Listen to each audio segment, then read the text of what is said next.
पाठ्यक्रम पर चर्चा के उपरांत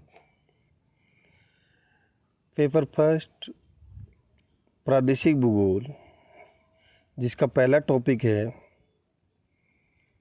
प्रदेश की अवधारणा, आज हम इस पर चर्चा करते हैं।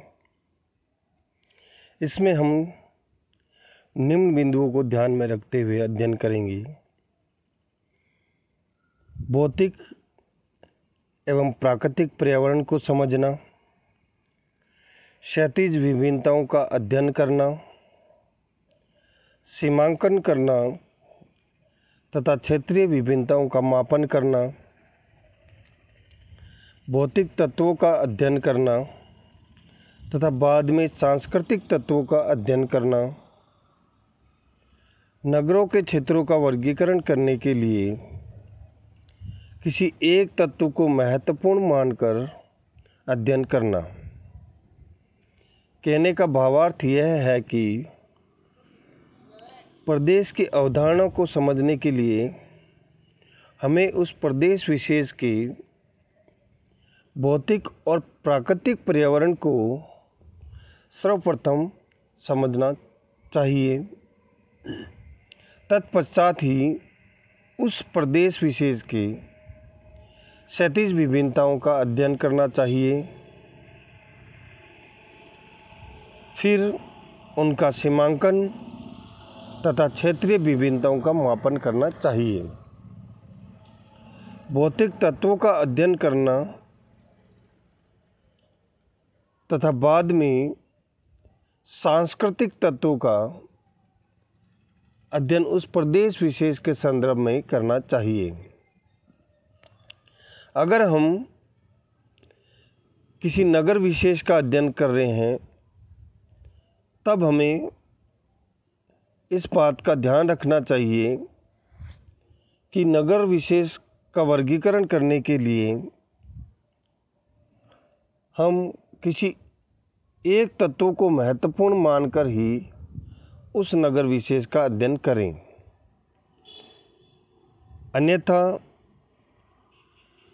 उस नगर विशेष के परिणाम विपरीत हो सकते हैं। प्रदेश की अवधारणा को समझने के पश्चात अब हम देखते हैं कि प्रादेशिकरण के सिद्धांत, प्रिंसिपल ऑफ रीजनलाइजेशन, इसमें हम निम्न बिंदुओं पर चर्चा करेंगे। प्रदेश का वर्गीकरण विशेष उद्देश्य के लिए होना चाहिए। प्रदेश की अवधारणा में दो मुख्य उद्देश्य एक साथ काम नहीं आ सकते हैं। विभिन्न उद्देश्यों के प्रकार में अंतर होता है, अतः विभिन्न प्रकार के उद्देश्यों के लिए एक ही वर्गीकरण आसानी से लागू नहीं होता है या नहीं किया जा सकता है। किसी भी क्षेत्र के वर्गीकरण के लिए उसी क्षेत्र के गुणों को आधार बनाना चाहिए, अर्थात उस क्षेत्र की विभिन्न विशेषताओं को ध्यान में रखकर ही क्षेत्रीय वर्गीकरण किया जाना चाहिए। वर्गीकरण सदैव अंतिम नहीं होते हैं। आवश्यक सूचनाओं के अभाव में वर्गीकरण बदल जाते हैं। प्रदेश के विभाजन में विभाजन बहुआयामी होना चाहिए। जो वर्ग बनाए जाए वह एक दूसरे से अलग होना चाहिए। प्रदेशों का सीमांकन एक विषयगत क्रियाकलाप है। जब प्रदेशों का सीमांकन हम करें, जहाँ तक संभव हो सके प्रत्येक अवस्था में एक ही सिद्धांत पर विभाजन करें। बृहद प्रदेशों का निर्धारण स्थूल विशेषताओं के आधार पर और लघु प्रदेशों का निर्धारण सूक्ष्म विशेषताओं के आधार पर किया जाना चाहिए। प्रादेशिकरण के सिद्धांतों पर दृष्टिगत करने के उपरांत अब हम चर्चा करेंगे प्रदेश की संकल्पना का विकास, evolution of the regional concept. प्रदेश की संकल्पना को मानव मस्तिष्क की उपज कहा जाता है, किंतु मानव मस्तिष्क में प्रदेश का भाव आना उसके मस्तिष्क पर पृथ्वी की वास्तविकता की छाप का प्रभाव सिद्ध करता है। अर्थात हम देखते हैं कि प्रदेश की संकल्पना को मानव मस्तिष्क की उपज ही कहा जाता है। मानव मस्तिष्क में प्रदेश का भाव आना उसके मस्तिष्क पर पृथ्वी की वास्तविकता की छाप को सिद्ध करता है। प्रदेश एक अच्छा सेवक है किंतु खराब मालिक, अर्थात प्रदेश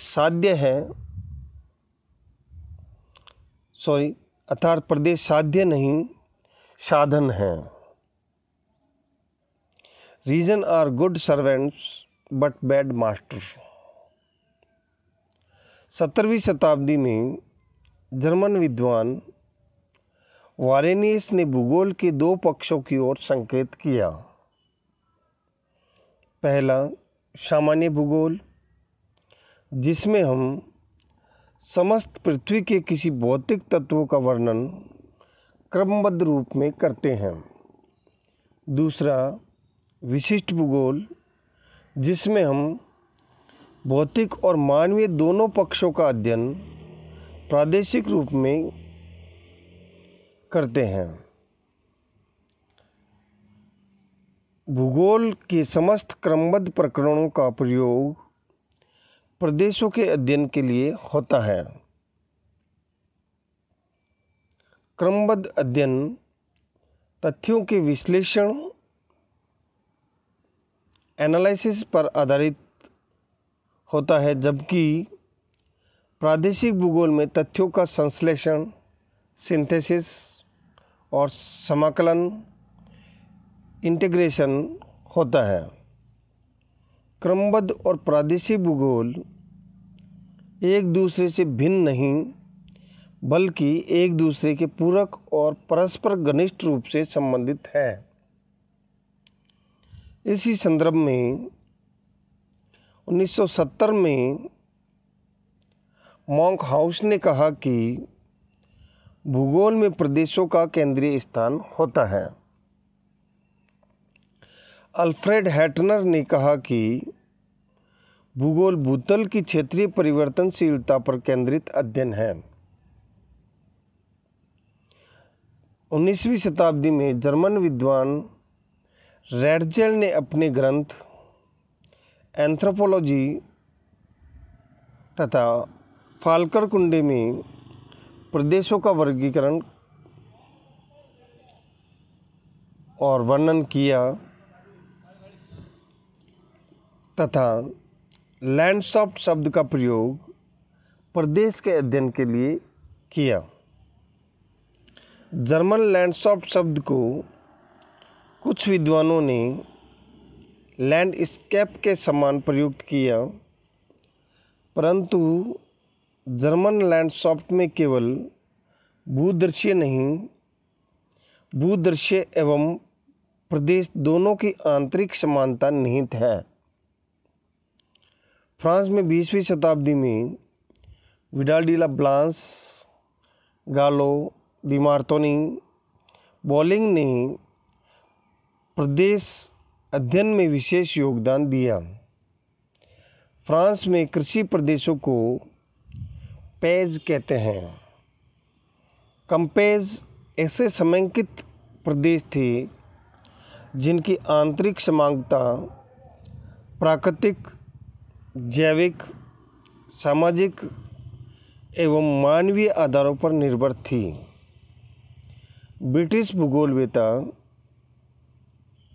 ए.जे. हर्बर्टसन ने 1905 में ग्लोबल लेवल पर सिंगल फीचर के आधार पर the major natural region of the world, विश्व के वृहद प्राकृतिक प्रदेश, ज्योग्राफिकल रिव्यू भौगोलिक पत्रिका में रॉयल ज्योग्राफिकल सोसाइटी के समक्ष प्रस्तुत कर प्रादेशिक संकल्पना को लोकप्रिय बनाया। हर्बर्टसन ने विश्व के राजनीतिक इकाइयों के स्थान पर प्राकृतिक प्रदेशों में विभक्त किया। इस विभाजन के मुख्य आधार भू रचना, स्थल विन्यास, जलवायु, वनस्पति आदि कारक थे। उन्होंने संपूर्ण विश्व को 15 प्राकृतिक प्रदेशों में विभक्त किया।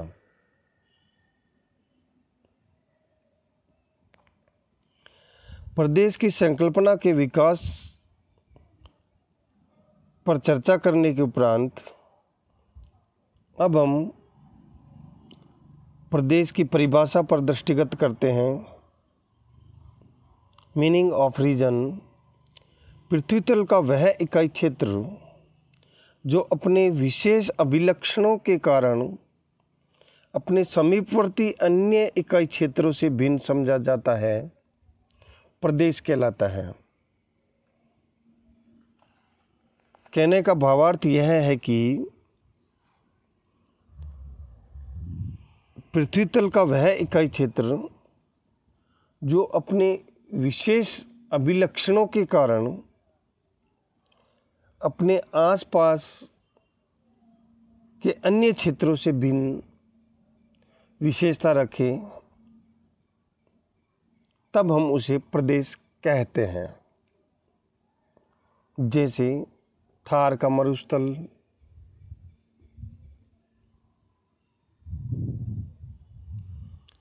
उपरोक्त परिभाषा 1959 में अमेरिकन ज्योग्राफर रिचर्ड हार्टसन ने अपनी पुस्तक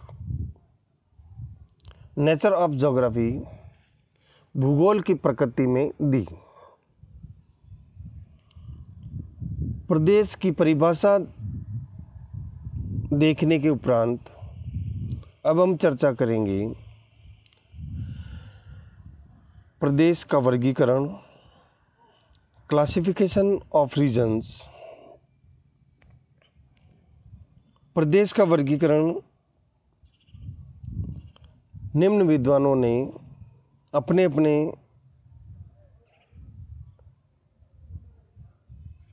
उद्देश्य के लिए अपने अपने तरीके से दिया है, जिसमें पहला स्थान है ब्रिटिश भूगोलवेत्ता J.F. अर्नस्टीड, जिन्होंने 1933 में कहा, भूतल पर सर्वत्र स्थानीय निवासियों की जीवन पद्धति स्थानीय प्राकृतिक पर्यावरण का परिणाम है। उन्होंने प्रदेश का वर्गीकरण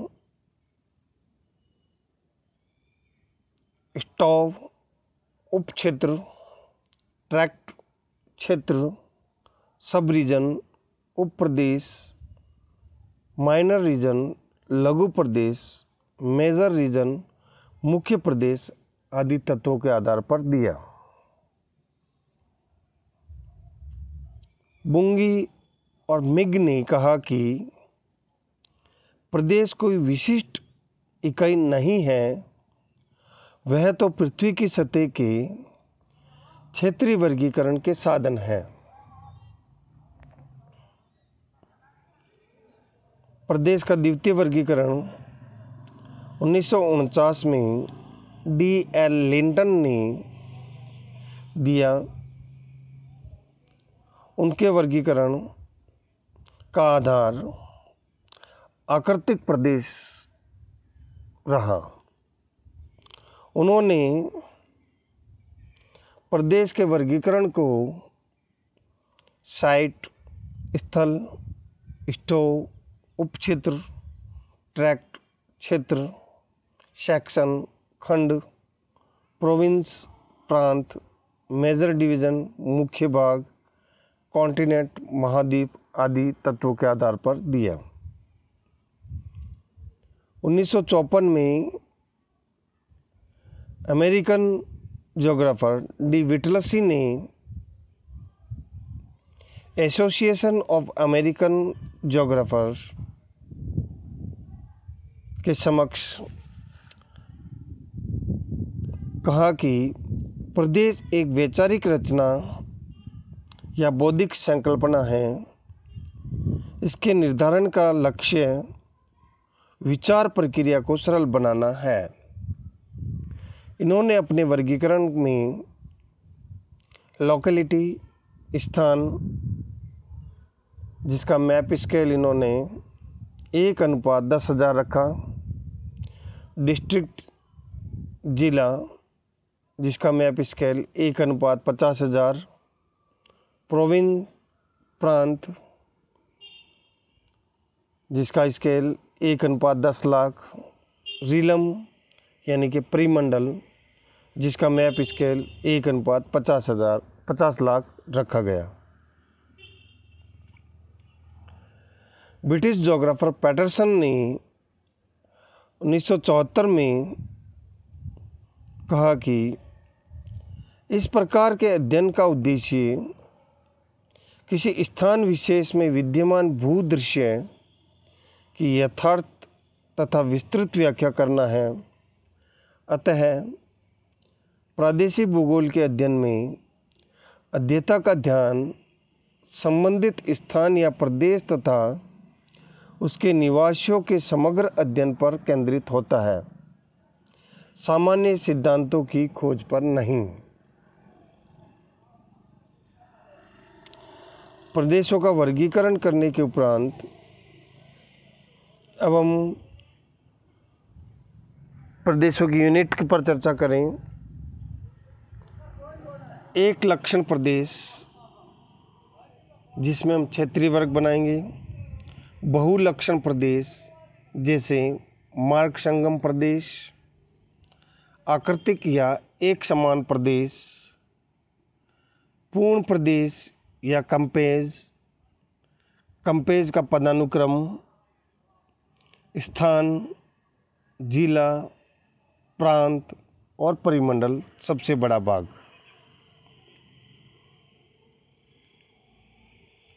अब हम जनरल रीजनल क्लासिफिकेशन यानी कि प्रदेशों का सामान्य वर्गीकरण देखते हैं। उसमें हम देखेंगे कि पहला बिंदु आकृतिक प्रदेश, फॉर्मल रीजन, पर्वतीय प्रदेश, समुद्र तटीय प्रदेश, क्रमोपलक्षी प्रदेश, फंक्शनल रीजन, दामोदर घाटी, गंगा बेसिन, कोई बाजार प्रदेश, किसी नगर का पृष्ठ प्रदेश, सामान्य या जातीय प्रदेश, जेनेरिक रीजन, चाक क्वेस्टा, हॉस्ट या उत्खंड, भूमध्य सागरीय प्रदेश, प्राकृतिक वनस्पति, शवाना तथा प्रेरी। विशिष्ट प्रदेश, स्पेसिफिक रीजन, विशिष्ट आकार, आकृति, संरचना तथा प्रतिरूप युक्त प्रदेश, कैंपेनलैंड, मेसोपोटामिया, भाबर प्रदेश, सुंदरबन, छत्तीसगढ़ प्रदेश इत्यादि। आकृतिक प्रदेश में नेचुरल रीजन में हम देखेंगे ऐसे प्रदेशों का निर्धारण प्राकृतिक अभिलक्षणों के आधार पर होता है जो उसे समीपवर्ती क्षेत्रों से अलग रखते हैं, जैसे भूसंरचना, उच्चावच, जलवायु, मृदा, वनस्पति आदि। वर्तमान में प्राकृतिक शब्द के स्थान पर भौगोलिक प्रदेश शब्दों का प्रयोग किया जाता है। भौगोलिक प्रदेश, ज्योग्राफिकल रीजन, इसमें हम भौतिक, प्राकृतिक, सांस्कृतिक लक्षणों की समानता देखते हैं, जैसे सघन कृषि प्रदेश, पशुचारण प्रदेश, निर्माण उद्योग प्रदेश इत्यादि। ऐसे भौगोलिक प्रदेशों की सीमाएं राजनीतिक प्रदेशों या प्रशासनिक प्रदेशों की सीमाओं से भिन्न होती हैं। मार्ग संगम प्रदेश वह प्रदेश जिसका संगठन किसी मार्ग संगम केंद्र पर परिवहन और यातायात के प्रतिरूप द्वारा होता है, मार्ग संगम प्रदेश कहलाता है। उदाहरण, बड़े बड़े नगरों पर ऐसे मार्ग संगम केंद्र स्थापित हो जाते हैं।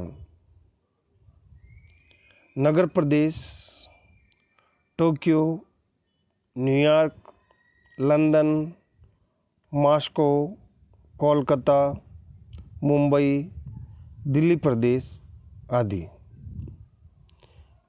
तो इस प्रकार हम लोगों ने आज प्रदेश और उसकी अवधारणा, प्रादेशिकरण के सिद्धांत, प्रदेश की संकल्पना का विकास, प्रदेश की परिभाषा और प्रदेशों का वर्गीकरण किन किन विद्वानों ने दिया, किस प्रकार वर्गीकरण का आधार उन्होंने निर्धारित किया, और वर्गीकरण का एक सामान्य प्रतिरूप भी हमने देखा। धन्यवाद।